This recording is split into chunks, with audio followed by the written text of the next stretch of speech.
Welcome to the Rock Fight, where we speak our truth, slay sacred cows, and sometimes agree to disagree. This is an outdoor podcast that aims for the head. I'm Colin True, and today we're taking brand analysis that we so often do around here to a whole new level. But before we get to that, come back to the Rock Fight on Monday for the first ever outdoor brand schoolyard draft.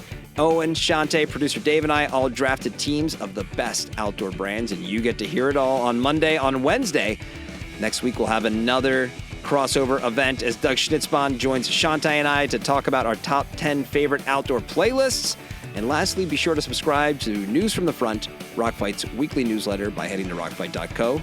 So many ways for you to stay connected to the Rockfight universe. Take advantage of them all. All right, stick around. We'll be right back.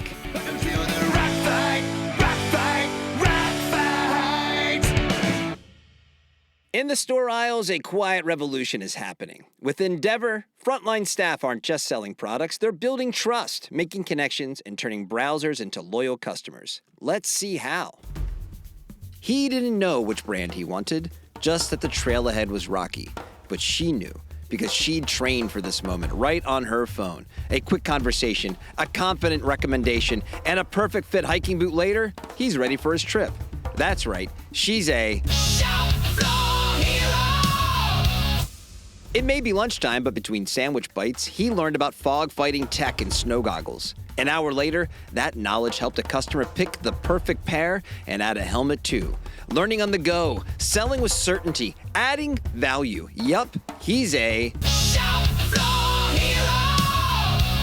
Endeavor is a mobile-first platform that equips retail staff with training, incentives, and tools to boost sales and brand engagement.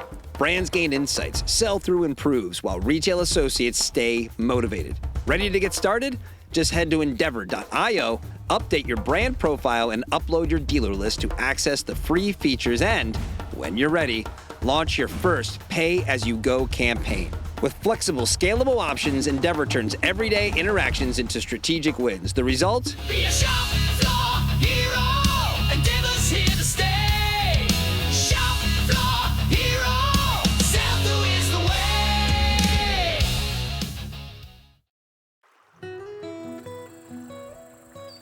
way. Liz and Royal Robbins were known as American climbing royalty. Part of the first group of Yosemite-based climbers that would scale routes yet unclimbed. Who would promote the ethic of clean climbing, and who, with a core group of startup brands, would serve as the foundation of our modern outdoor industry.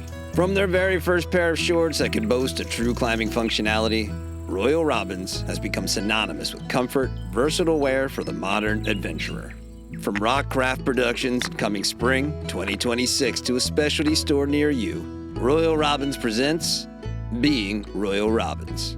It's the story of how the Royal Robbins men's Desert Pucker became an icon and spawned the new Camino Pucker. And it's the story of how an innovative brand launched mosquito protection technology to keep you protected without the use of chemicals, and why the Salif hoodie is possibly the most unique hoodie in our outside world. And how you can experience this uniquely American story of adventure through the thoughtful clothing choices of Royal Robbins. Available for streaming everywhere you find actual water-based tributaries. Being Royal Robbins, because nature and adventure are good for the soul. Okay, I'm joined today by brand and creative expert and Rockfight co-founder. We don't really bust that title out very often around here, but it's true. Producer Dave is here. What's up, Dave? Hey, sir. How you doing? We're wrapping up the week. Wrapping up summer. August starts. I'm a little tapped after the big board and the draft, right? I mean, they're not going to hear that till next week, but still. That's right. This will come out on Friday. That'll come out on Monday. But yeah, it's a little teaser. Dave, Shante, Owen, and I, we took the winners of the top 5 list that we did, and then we drafted them into our own teams. And so we're excited for everybody to hear that. And only one can be the best draft. And only one person can have the last pick of the draft. That's right. That's right. Someone did have the last pick of the draft. And someone was the last pick. Someone got the last pick. A lot of lasts. But listen, so Dave's here because a common theme that we come back to here on the Rock Fight is the role of brand. And that's because there are so many outcomes that we discuss that have their origins in creative and brand storytelling. And whether that's on the product side or the marketing side, the outdoor industry is a tailor-made industry to have brand as an engine for success because so much of what a brand is tied to is emotion. And emotion is a big piece of outdoor storytelling.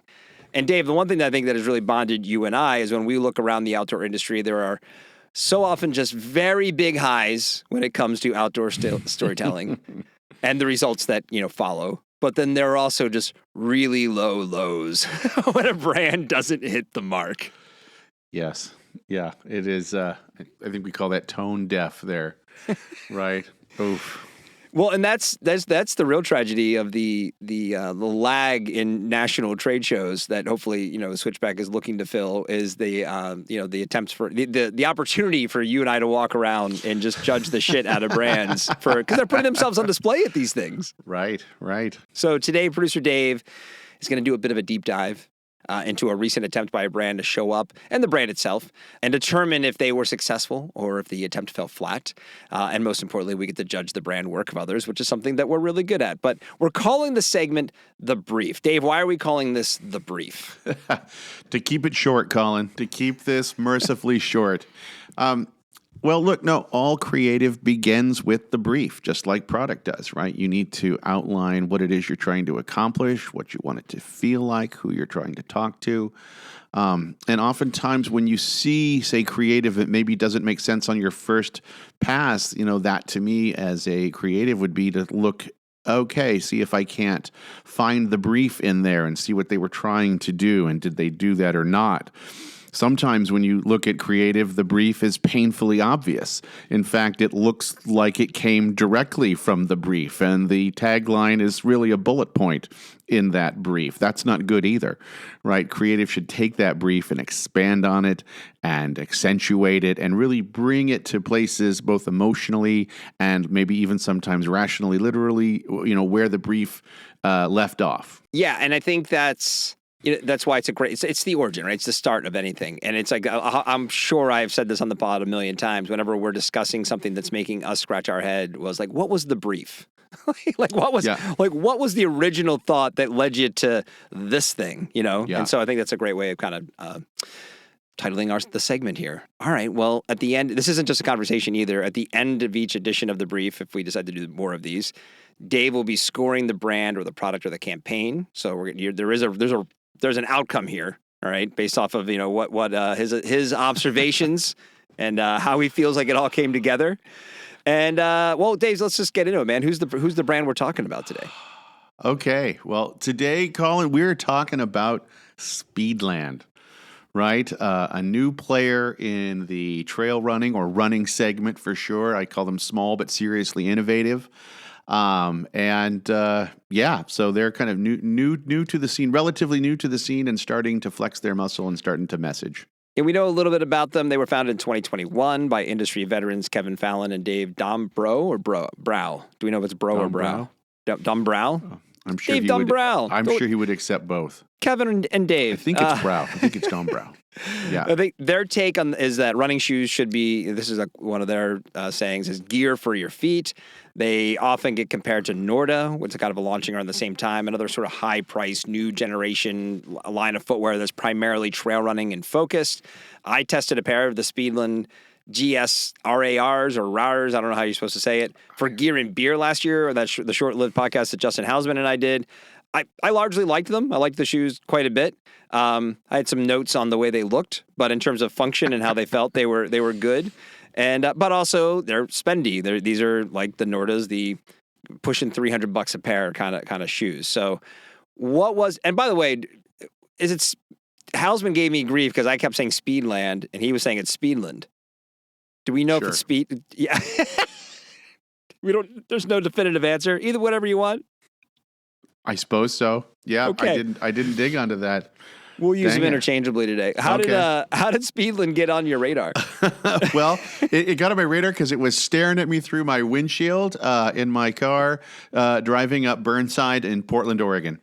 And so they are from Portland, and I saw this billboard, and it kind of stopped me, and not because it was flashy or even just kind of just over the top there. It was just because it was a Speedland billboard or Speedland billboard, right? And I just knowing the brand and how kind of beginning, You could say small. They're small. Small, okay. The early stages, I was just like, whoa, a billboard. And, of course, I might immediately start kind of racing. A billboard, is that the right idea? Like, is that a good use of money?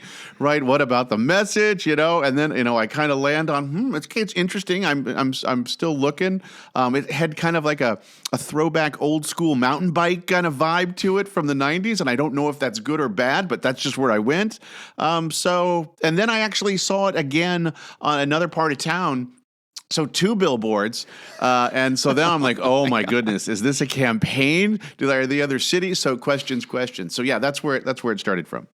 I'm assuming we're going to get into, was that a good idea or not, right? Because my knee-jerk reaction when I hear that, I mean, frankly, any outdoor brand is putting up billboards is like, what are you doing? Oh, see, in the biz column, we call them out of home. And the billboard, now I'm a fan because they're still a mass communication, but you can really tailor them to your, like, a zip code. And so you can really, I love strategies where people put billboards like outside of the buildings or headquarters of the B2B business they're trying to score, or, things like that. So you can use them. And I suspected that there was something similarly going on here, and we'll talk about that for sure. All right. You can kind of target these pretty well, even though they do seem like kind of a general purpose. It's not to say that it can't be effective. I mean, to your point, if you have a very specific use, I mean, like, famously, if you could drive through Los Angeles, you'll see just all who wants to be Emmy nominated or Oscar nominated, right? They know all the voters live there, so they put up billboards, right? It makes sense. But I'm just thinking of a small upstart footwear brand in its hometown, like, Right. Maybe we could have spent that money other places, somewhere else, but we'll get to that. It is. And I will say, though, in this case, especially the Burnside location, 2 things going for it. Number one, it is right on the way to Forest Park, right? One of the biggest urban parks out there, trails, galore. Yep. So, folks are trailing up there on their bikes or running, whatever, just so they're going to see that. Secondly, it's right outside of where the Timbers play. So you're going to have, on home games in the Thorns as well, you're going to get crowds of like-minded, potentially, younger, active people, things like that. So it does make sense from the demographic perspective and the traffic flow perspective. But yeah, questions. So, all right, well, what for the sake of the listeners, and I think I saw these 2 because they posted them on their Instagram feeds. You can go find them. But what did the billboards look like? Okay. Well, the one they do have multiple kind of executions to this, but we're going to focus just on the one from the billboard. So you got to picture this here. You got a single road shoe in the middle of the road, and it's their RX FPY. It's their new performance road racing shoe, hyper performance. It's got a high stack, 7mm drop, all the the hybrid kind of trainer racer features to it. But anyway, and the BOA system. So you have this very technical shoe right in the middle of the road. The road stretches off into the distance, into the snowy mountains. And then coming out of the right side, you've got this wolf that is staring down nose to toe of the shoe. And it's a snarling kind of thing, and you kind of pull back. You can see this all going on, and then underneath there, or above it, who's afraid of the big bad road? All right, who's afraid of the big bad road? And so now it's part folklore, part fight scene kind of thing, and you get the reference pretty quickly of what it's going on, but that's a little awkward. That's the board. The tagline's a little awkward, right? I mean, the wolf and the road, okay. I just, I don't know. But, and also, are we going to have a chance to talk about naming conventions? Because I definitely have some notes on. Oh, that's a whole different episode. Okay. Right. I didn't know how to pronounce these things. And so that's a branding issue on its own. But you know what? If they're trying to come off as super technical and techie, just a bunch of capital letters with colons and semicolons and stuff. Right? Come on. Maybe it's back to the advice we had for our friends at Coast. Of just give it a name. I'm sorry, Dave. I can't name that. One other question on the billboard itself. How much AI do you think was used in producing the image? Oh, well, who's to say these days? No, it did have it looks pretty obvious to me. It does have for sure. And I would say one of the things of using AI is how can you not make it look AI? I creating this concept, absolutely. And I'm sure there was some Photoshop work done in terms of the shoe itself, things like that. But, I'm not a most post, especially visually for sure. But it did have, again, in a billboard, you're not going to sense that so much. It's when you can stare at it at an Instagram post, you see it that way that you'll be able to tell a little bit more. But as a visual on a board, I don't think it really came into play. Okay, so for this first edition of the brief, are we talking about the campaign, the billboards, or are we talking about the brand? Are we digging into the brand? We're talking about the campaign. Okay, all right. So right. Because they are related. So why do they deserve this level of spotlight? To your point, I mean, take budget out of it. I'm sure that, again, I could see that whatever that line on the spreadsheet was that these billboards cost, maybe it was nothing, maybe it was something, and I'd be like, maybe you could have spent that money somewhere else. But still, to your point, if you take what you're saying, you want to target your home audience. You're in areas where people might be either learning about your product or want to see your product highlighted to your audience. What makes the brand different? Why do they deserve the spotlight to this degree? Well, I think just first off, it is something different. Okay. And so that alone is worthy of mentioning and talking about. The strategy of applying a billboard and what I'd call is a concept ad. Even though it's a product in the middle of this, it's not about feature and benefits. They're not kind of just going over all of the carbon plates, all the things that go in it. There are different times for that. So they are choosing a more of a branded announcement type message, right? They are really talking to their own customer right now because they already know that they make high-end technical running solutions. They don't need an ad to also say that, right? So this is really more of an announcement of taking our trail running roots and now we're moving into this new space.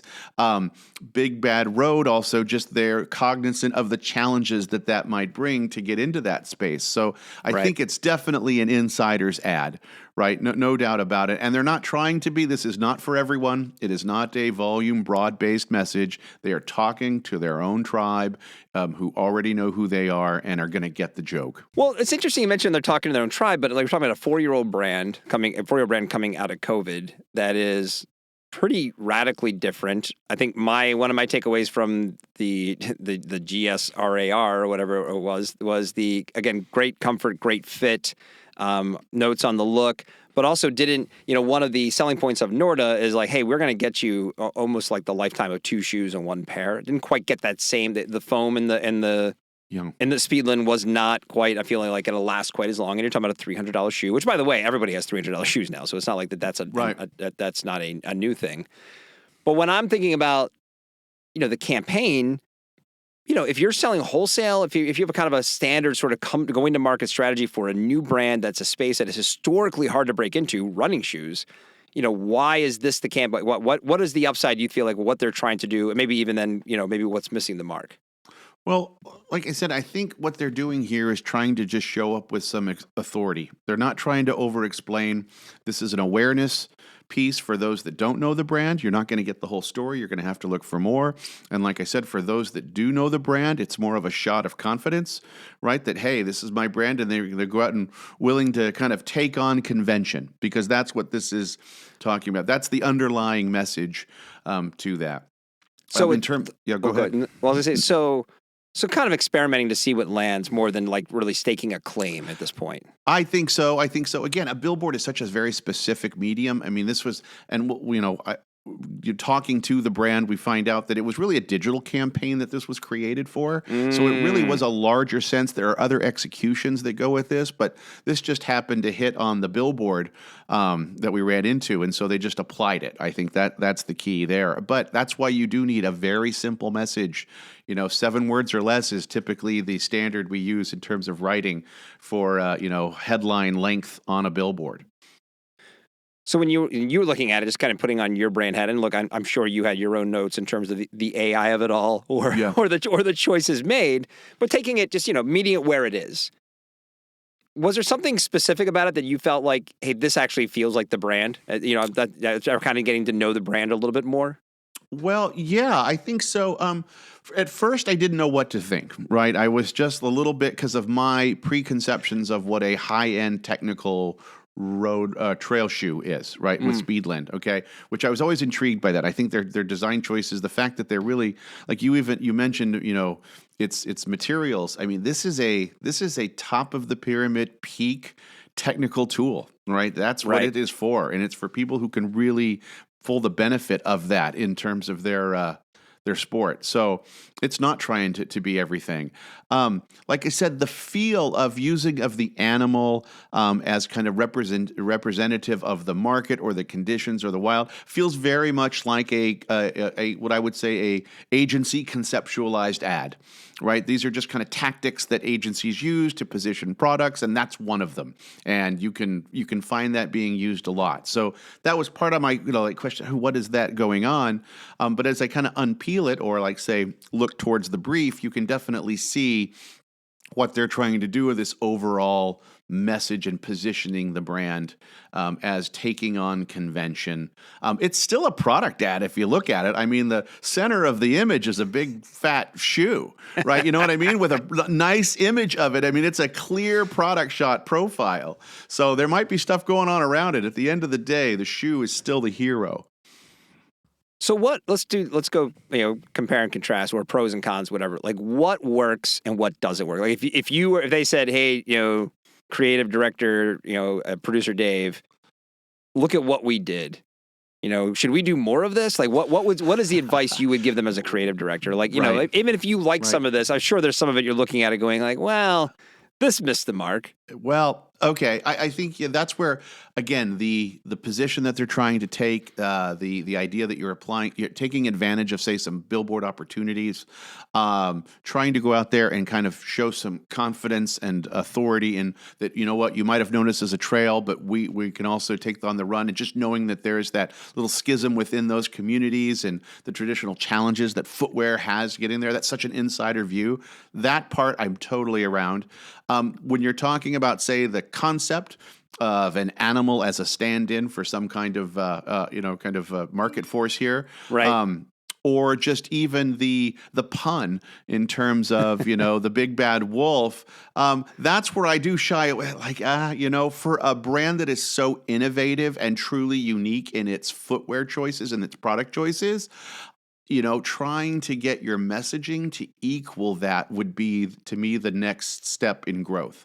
How do you create communication that's as truly unique and innovative as your product? And there's no answer to that necessarily right here, but that's where you want to go.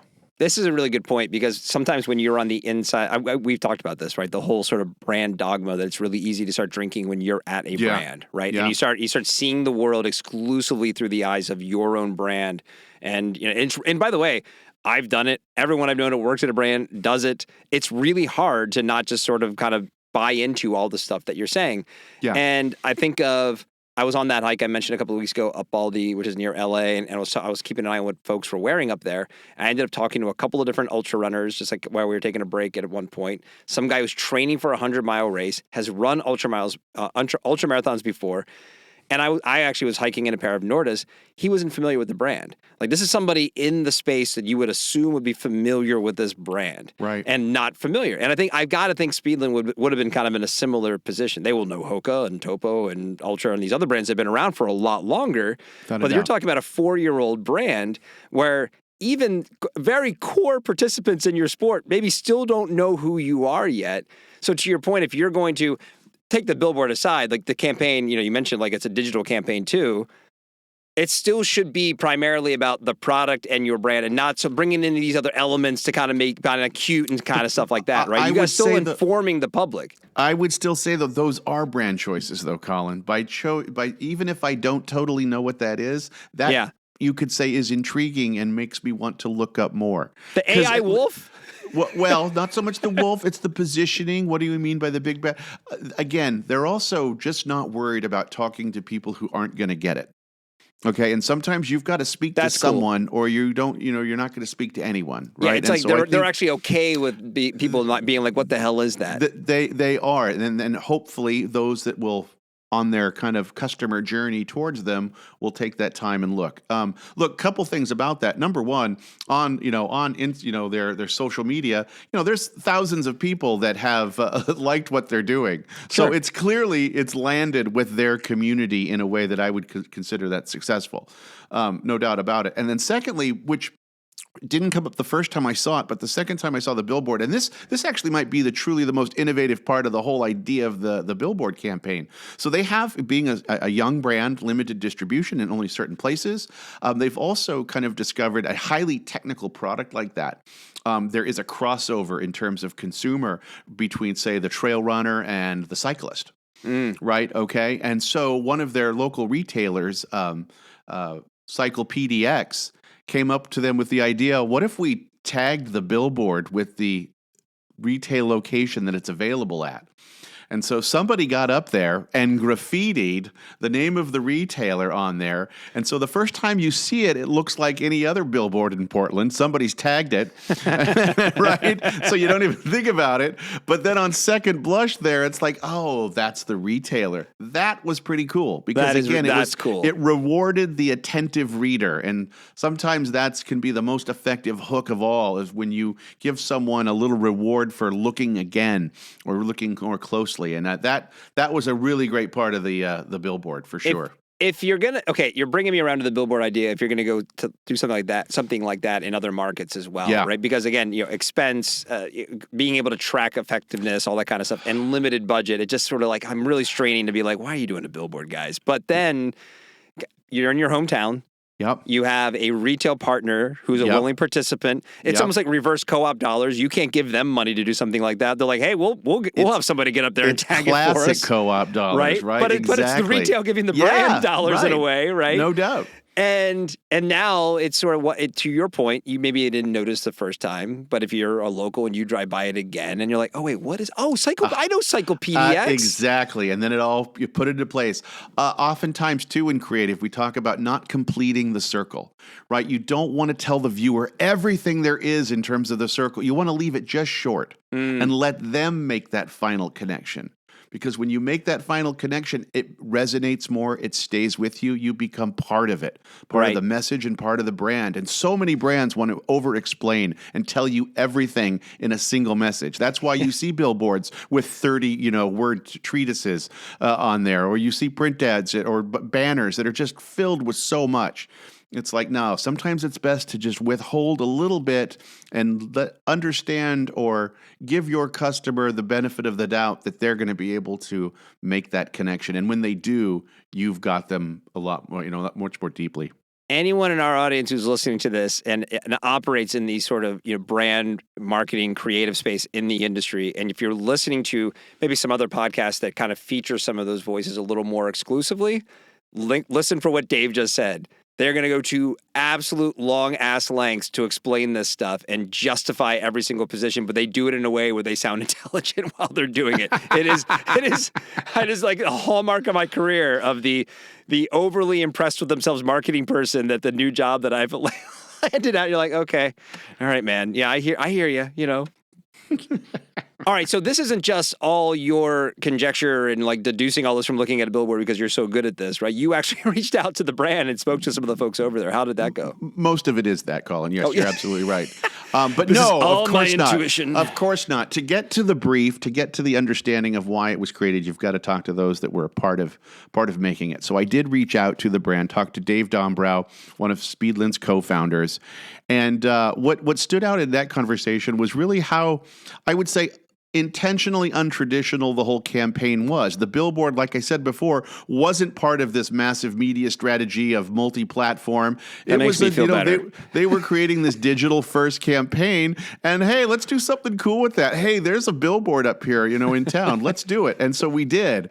And then when the local bike shop, offered to tag it, which to me is that is the best representation of actual retailer tagging that I've ever seen. Usually we're putting the logo at the bottom of the banner. No, they actually climbed up and tagged it.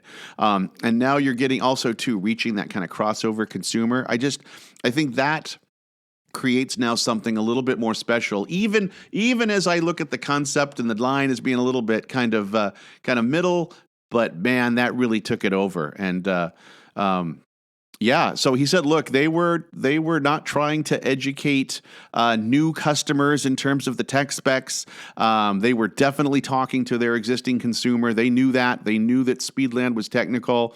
And so the creative was really meant to just say, hey, we're coming into road. And that, is loaded with its own kind of sense of meaning and pitfalls. So they wanted to spark the curiosity. But yeah, he just admitted we didn't overthink it. We thought it looked cool, it felt right, and they rolled with it. And so to that, I think they got a win. In a world of, justified, big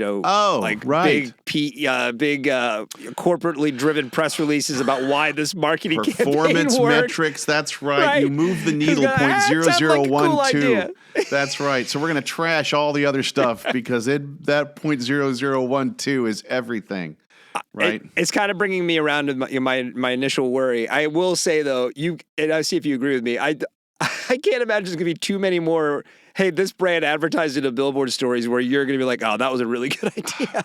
That's pretty rarely going to be something that we're going to be on board with. It is. And that's, here's the other word that in terms of this category is risk.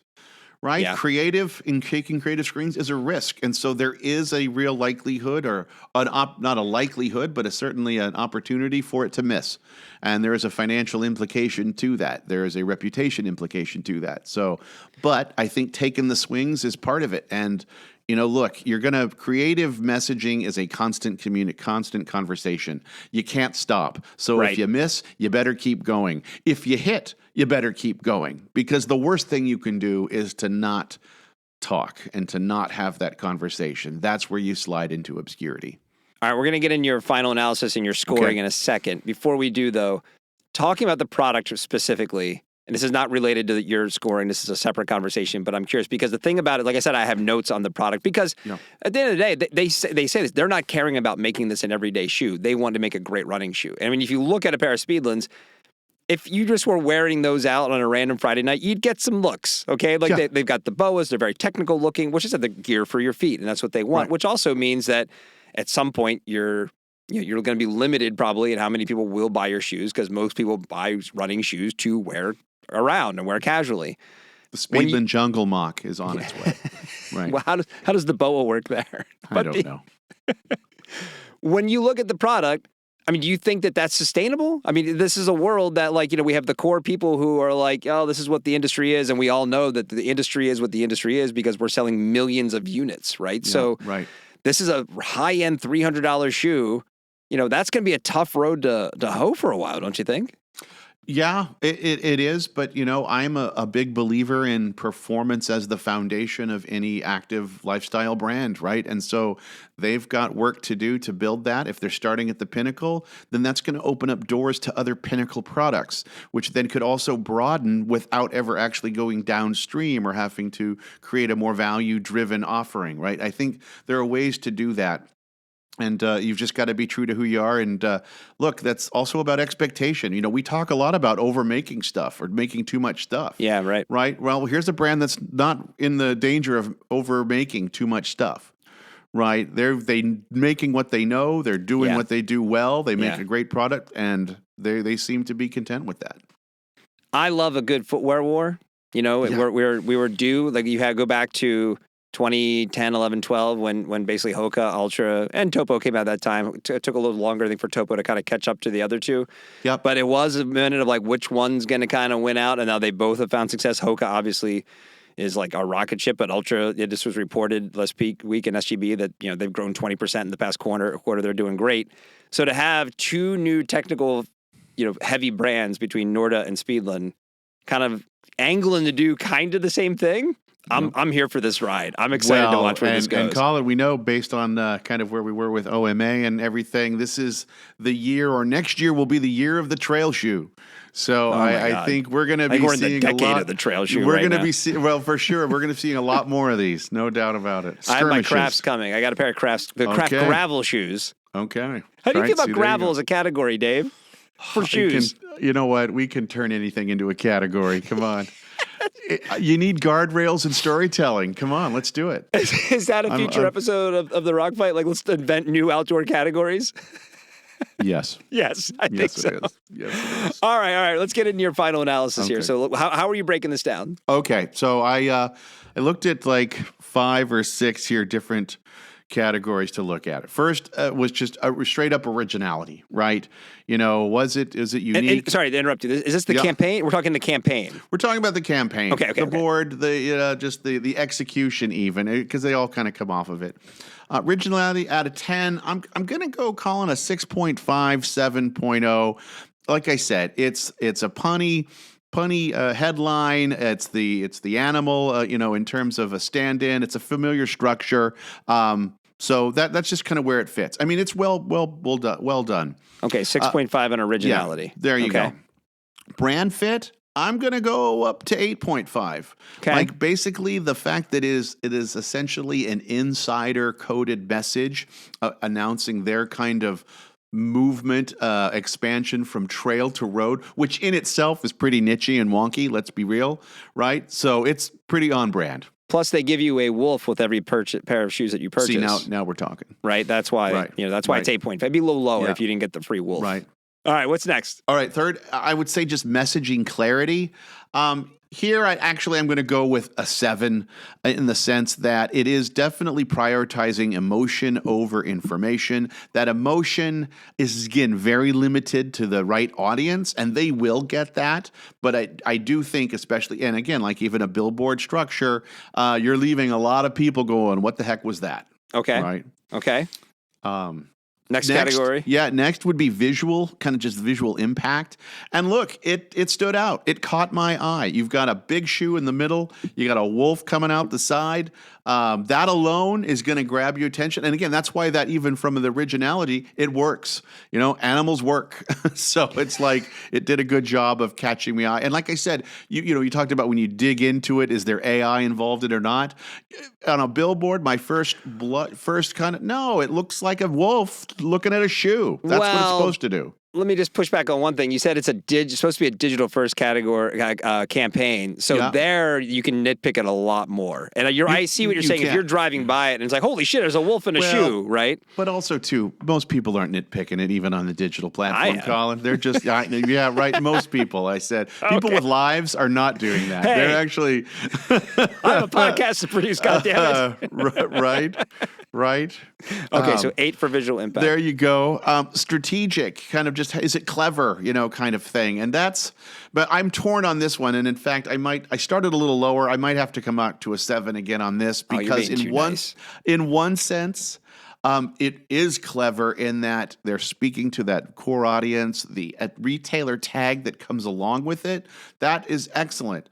But then, like I said, it's a well-placed metaphor. It's like it's not totally clear as to what they want beyond the placement. But no, I think it still gives you a 7. Okay, so that means that out of a potential 50 points, 10 points for each category, 5 categories, they're sitting at 35 out of 50. Not bad. I mean, you're not talking about a brand with a lot of, marketing savviness, this things last like category, though, is an inverse, and it's worth 10 points for how little you have.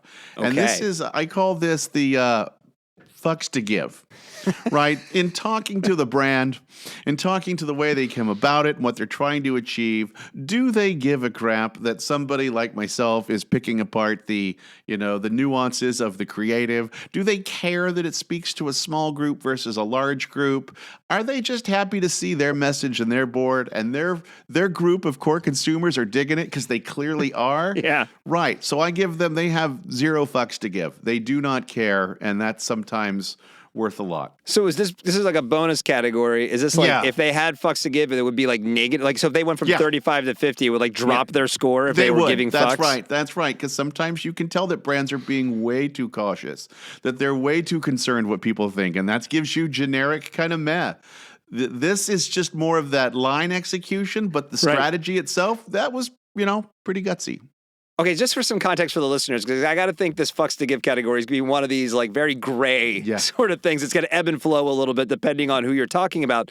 Right. But if this is 0 fucks to give, last fall, the North Face had their We Play Different campaign that we talked a lot about here on the show. You really liked it. Yeah. Is that them giving a lot of fucks because they're like, hey, look, we're still authentic? Or is that being like, no, we're giving zero fucks because we're just going to keep making cool outdoor stuff and you can judge us all you want? I think there's a little bit of that. I mean, look, that, like I said, we talked about that video and it really had a strong, people would call it a Nike-esque feel to it. Right. And then you dig a little bit into it and you realize the creative team behind it has a lot of Nike experience. They know how to create high level, high emotion, high impact storytelling.